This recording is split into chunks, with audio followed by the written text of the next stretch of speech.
नमस्कार मित्रांनो. तर कालचा आपण निवडणुकीचा रिझल्ट पाहिलाच असेल की BJPनं पाक डॉमिनेटच केले. तर आता उद्धव ठाकरे, सुप्रिया सुळे झालं, म्हणजे असे भरपूर काही जण म्हणत आहेत की EVM हॅक.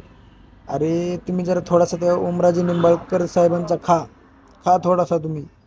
कारण ते ते काय मला वाटतंय की काय नाही की म्हणजे शिकलेले असे पॉलिटिक्स वाटतात मला. म्हणजे शिकलेले म्हणजे की एज्युकेटेड, की त्यांनी सांगितले किंवा की EVM हॅक विक तसलं काहीच नाही. नाहीतर EVM हॅक जर असती तर की 400 पार BJP गेलीच असते ना लोकसभेला. पण पण ओमराजे निंबाळकर साहेब त्यांना नाही कळणार हो की EVM हॅक वगैरे तसलं काय नाही म्हणून.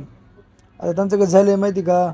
आ बेल मार मुझे, म्हणजे ते स्वतःच EVMला विरोध करून स्वतःचीच मारून घ्यायलेत, आहे का नाही?